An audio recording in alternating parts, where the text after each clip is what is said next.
ইয়ামিন ওয়া আলা শিমালি কাঈদ। দুজন মুতালাক্কি বসে আছে ধরার জন্য যে আমি কি বলছি এবং কি করছি। রাকিব সদা প্রহরী, সীমান্ত প্রহরীকে রাকিব বলা হয়। এই বিশ্বাস যদি আমাদের থাকে তাহলে আমাদের পথভ্রষ্ট হওয়ার কোনো সুযোগ নাই। প্রতি মুহূর্তে আমরা আল্লাহর কাছে বন্দী হয়ে যাচ্ছি। যদি বাড়ির মহাজন আমার সব কাজ দেখছেন, এই বিশ্বাস নিয়ে কোনো কর্মী কাজ করে তাহলে তার কাজে কোনো খুঁত হয় না, কারণ তিনি দেখছেন যে আমার মহাজন বসে আছে, সব কিছু তিনি দেখছেন। এই বিশ্বাসটা মজুদ যদি থাকে আমাদের, তাহলে আমাদের কোনো কাজ ইনশাআল্লাহ খারাপ হবে না। আর খারাপ যদি হয়েই যায়, সঙ্গে সঙ্গে তওবা ইস্তেগফার করে যদি আমার ভালোর দিকে চলে আসি, আল্লাহ আপনার এই মন্দটা মিটিয়ে দেবেন, ভালোটা গ্রহণ করবেন। যদি কেউ চিন্তা করে যে আমি এই কাজটা অন্যায় করেছি আর আমি করবো না, আল্লাহ সঙ্গে সঙ্গে তার সমস্ত গুনাহগুলো মাফ করে দিয়ে ওইখানে নেকি দিয়ে পূর্ণ করে দেন। যদি আমাদের মধ্যে কোনো উচ্চবাচ্য হয়ে থাকে, সেটা টিকবে না। যদি আমরা এই বিশ্বাস করি যে আমার সামনে মৃত্যু আছে এবং মৃত্যুর আগেই আমার সমস্ত কাজ লিপিবদ্ধ হচ্ছে। জনৈক ব্যক্তি এসে জিজ্ঞেস করলেন, হে আল্লাহ রসুল, সবচেয়ে উত্তম ব্যক্তি কে? তিনি বললেন, তোমাদের মধ্যে যে সবচেয়ে চরিত্রবান। আবার প্রশ্ন করা হলো, হে আল্লাহ রসুল, সবচেয়ে বিচক্ষণ ব্যক্তি কে? বলা হলো যে তোমাদের মধ্যে সবচেয়ে বেশি মৃত্যুকে স্মরণ করে এবং মৃত্যু পরবর্তী পাথেয় সঞ্চয়ের জন্য চেষ্টা চালায়।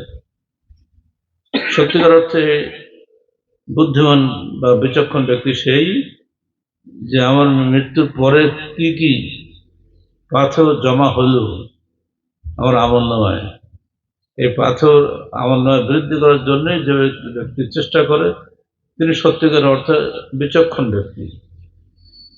আপনারা বলেন তো, এখান থেকে প্রায় ৭৫-৮০ কিলোমিটার দূর রাজশাহী থেকে আমরা এখানে কি জন্য এসেছি আজকে? এখানে আমার ছেলে মেয়ের বিবিধ সম্পর্ক আছে, দুনিয়া কোনো স্বার্থ আছে? শুধুমাত্র দিনী ভাইদের সঙ্গে দেখা করা এবং তাদের সঙ্গে মহব্বতের আদান প্রদান করাটাই তো আমাদের উদ্দেশ্য, আর কিছু নাই। এ থেকে আমরা নেকি পাবো না? যদি আপনারা আমাদের সঙ্গে ভালো ব্যবহার করেন তাহলে আপনারাও নেকি পেয়ে যাবেন। এই যে পারস্পরিক বন্ধন, এই বিষয়ে আল্লাহ রসুল বলছেন, অজবাত মোহাব্বতি লিল মুতাজাহিরিনা ফিয়া ওয়া লিল মুতাজালিসিনা ফিয়া। প্রথমে বলছেন লিল মুতাহাব্বিনা ফিয়া, আমার মহব্বত ওয়াজিব হয়ে গেল ওই ব্যক্তিদের জন্য যারা পরস্পরে আল্লাহর জন্য মহব্বত করে, যারা পরস্পরে আল্লাহর জন্য পরস্পরের সাক্ষাৎ করে এবং যারা পরস্পরে আল্লাহর জন্য এক জায়গায় বৈঠক করে। এই হাদিসটা কি যথেষ্ট নয় আমাদের জন্য আজকে? যে আপনারা বসেছেন, আল্লাহর জন্য বসেননি? কেউ তো টাকা পাবেন না বসলে, কাউকে তো টাকা দিয়ে আনা হয়নি। এই যে আমরা আসার সময় দেখলাম আপনাদের এলাকার বহু ছেলে হুন্ডা নিয়ে আমাদেরকে রিসিভ করার জন্য এগিয়ে গেল। আমার সঙ্গে একজন বলছিলেন, স্যার এটা যদি রাজনৈতিক মিছিল হতো তাহলে প্রতি হুন্ডাকে কমপক্ষে দলীয় লোকেরা 500 টাকা দিত, কিন্তু এই হুন্ডারাদের কেউ টাকা দেয়নি। এরা কেন আসলো? ওদেরকে তুমি জিজ্ঞাসা করো ওরা কেন আসলো। নিঃসন্দেহে তারা দিনী মহব্বতে তারা গিয়েছিল, তাই না? এই মহব্বত লিল্লাহ, সেরকম আল্লাহর হস্তে। এজন্য ইনশাআল্লাহ তারা নেকি পাবেন। 500 টাকার চাইতে বহুগুণ বেশি একটা নেকি। যেদিন কিয়ামতের মাঠে একটা নেকির জন্য বাপ যাবে ছেলের কাছে, বাবা একটা নেকির জন্য আজকে আমার ওজন হালকা হয়ে গেল, তুমি আমাকে একটা নেকি দিয়ে সাহায্য করো, আমি তোমার বাপ। ছেলে বলবে, বাবা অন্য সব কিছু নেন, আপনি নেকি দিতে পারবো না। فمن يعمل مثقال ذرة خيرا يره ومن يعمل مثقال ذرة شرا يره। একটা জাররা পরিমাণ নেকি যদি করি সেটা দেখা হবে, কিন্তু ওজনে হালকা যদি হয়ে যায়, মানে খাফফাত মাওয়াজিনুহু ফাহুয়া ফাউম্মুহু হাবিয়া, যদি দাঁড়িয়ে পড়লে ওজন কমে যায় তাহলে আমাদের স্থান হচ্ছে হাবিয়া, দুজকে। ওমা আদরাকা মা হিয়া নারুন হামিয়া। তুমি কি জানো হাবিয়া কি? সবচেয়ে গরম জাহান্নাম। জাহান্নামের মধ্যে ক্যাটাগরিক্যালি ভাগ আছে। সবচেয়ে হালকা আযাব হবে যার পায়ের গোড়ালি পর্যন্ত আগুনে জ্বলবে, আর এইটা হবে আবু তালেবের। আবু তালেব কে, বুঝতে পারছেন তো? আল্লাহ রসুলের চাচা, যিনি সারা জীবন আল্লাহ রসুলের জন্য সাহায্য করে যাননি। আল্লাহ রসুলকে সব ধরনের সহযোগিতা তিনি করেছেন, অথচ তিনি জান্নাত পান নাই, কারণ তিনি কলেমা পাঠ করেন নাই। মৃত্যুর আগে আল্লাহ রসুল তাকে বারবার বলছে, হে চাচা, আপনি কলেমা পাঠ করুন, আমি আপনার জন্য সাফাত করবো, সুপারিশ করবো। কিন্তু উনি বলতে পারলেন না কোনো মতে। পাশে বসে আছে তার অন্যান্য ভাইরা বসে আছে, তারা তাকিয়ে আছে মৃত্যুর সময় আবু তালেব কি বলে।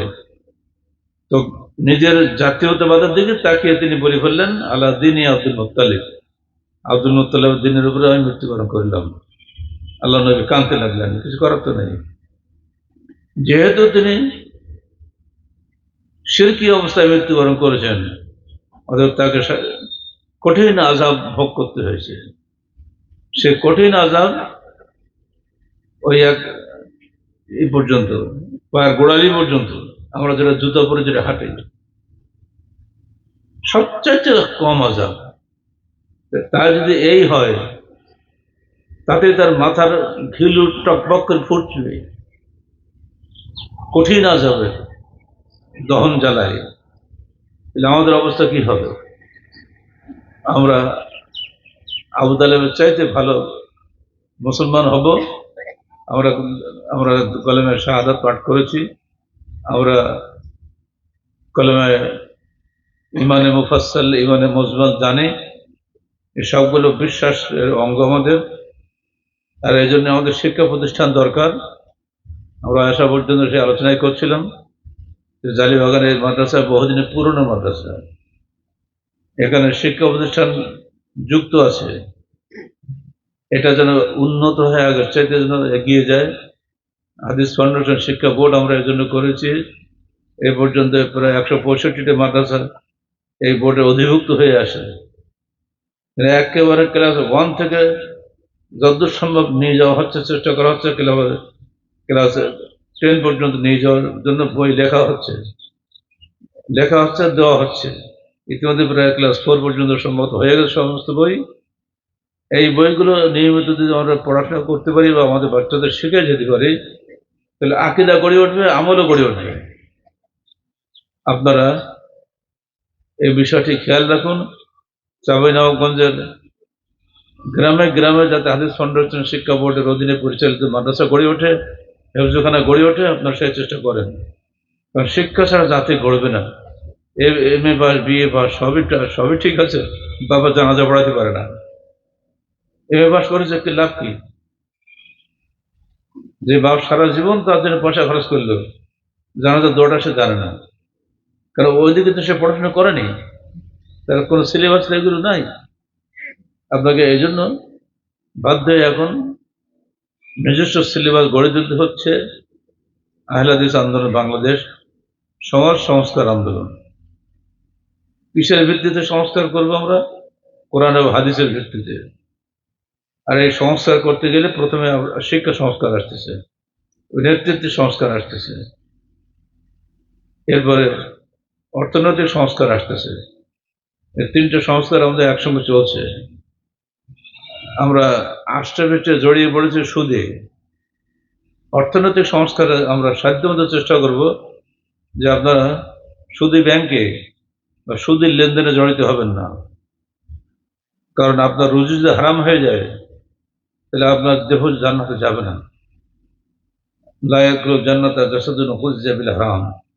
ওই দেহ কখনোই জান্নাতে যাবে না যে দেহ হারাম খাদ্য দ্বারা পুষ্ট, অতএব সুদ থেকে দূরে থাকবেন যতদূর সম্ভব, সাধ্য কুলায়। সুদ বড় কঠিন জিনিস,